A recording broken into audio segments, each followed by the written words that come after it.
Deep in the Ecuadorian jungle lies a cave system so mysterious that it has sparked decades of debate, legends of lost civilizations, and even expeditions led by astronauts. This is the story of Teos Cave, a place where myth and science collide. Some say it hides proof of an ancient advanced culture. Others insist it's just a natural wonder with exaggerated tales. But the truth remains buried in the dark. Today, we dive into the enigma of Teos Cave.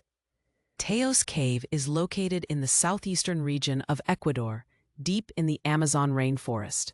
The Shuar people, an indigenous group who have lived in this region for centuries, knew about the caves long before outsiders ever set foot there. For the Shuar, these caves are more than geological formations. They're sacred places, often associated with spirits, rituals, and history.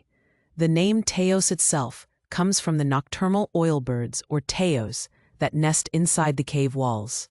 These birds were once hunted by the Shuar for their fat, which could be used as a source of oil and light. But the wider world only really took notice in the 1960s, when explorers began spreading rumors of strange artifacts found in the depths of the cave. And from there, the legend only grew. At the heart of the Teos mystery is the so-called Metal Library, according to reports by an Argentine explorer named Juan Moritz. In 1969, he entered the cave with local Shuar guides and discovered something that defies belief: a vast underground chamber filled with metallic books, plates of gold and other metals, inscribed with strange symbols. These were said to be records of an ancient civilization, maybe even a lost global culture that existed before recorded history. Moritz claimed he signed a legal document with the Ecuadorian government confirming his discovery. But when pressed for proof, he never provided the exact location. Some researchers say he invented the story, while others argue he was protecting sacred knowledge entrusted to him by the Shuar. But the legend didn't stop there. A writer named Erich von Daniken, famous for his book Chariots of the Gods, seized on Moritz's claims. Von Daniken suggested that the Metal Library was evidence of extraterrestrial contact, that ancient astronauts had left behind their knowledge for humanity to someday rediscover. Suddenly, Teos Cave wasn't just a cave. It was being framed as a vault of alien wisdom, hidden in the heart of the Amazon.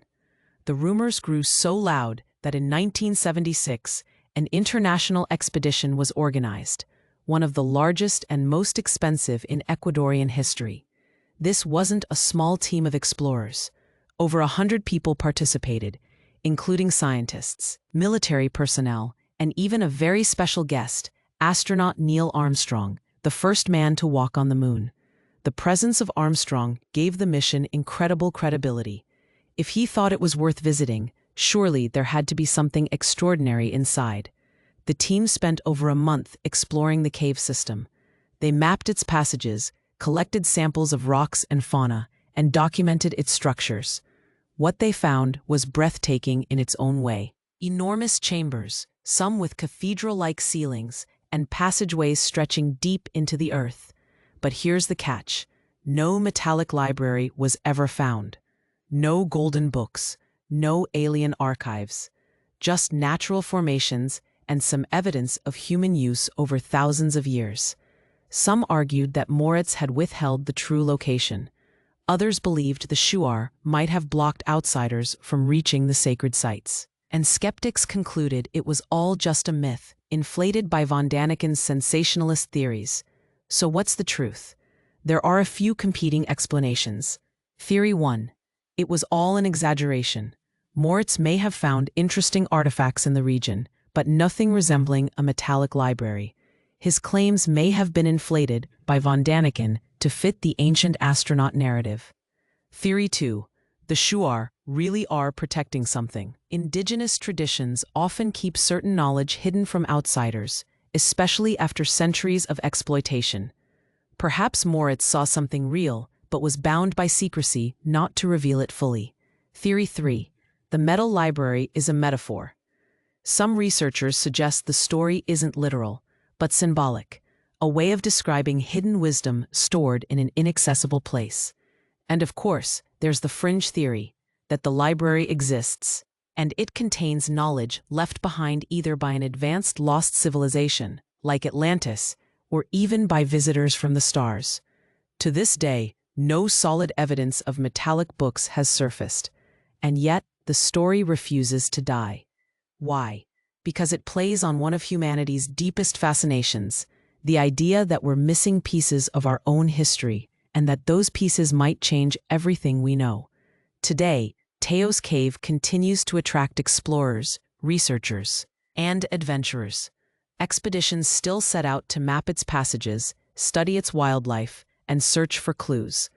In recent years, documentaries and independent researchers have revived interest in the legend, interviewing surviving members of the 1976 expedition and even organizing new ones. For the Shuar people, however, the cave is not about aliens or lost libraries. It is about heritage, spirituality, and survival. To them, the mystery of Teos isn't about proving ancient astronauts. It's about protecting a place that holds cultural and ecological value. And maybe that's the real secret of Teos Cave. Not a hidden library of gold, but the way a story can transform a dark cavern in the Amazon into a symbol of humanity's hunger for mystery. Whether it's an alien archive, a forgotten civilization's treasure, or just the power of myth, Teos Cave remains one of the great enigmas of our world. And until undeniable proof surfaces, it will keep us wondering, what secrets lie in the darkness, waiting to be discovered? If you enjoyed this deep dive into mysterious history, don't forget to like, subscribe, and hit the bell icon so you never miss another story. And tell us in the comments, what do you think is hidden in Teos Cave?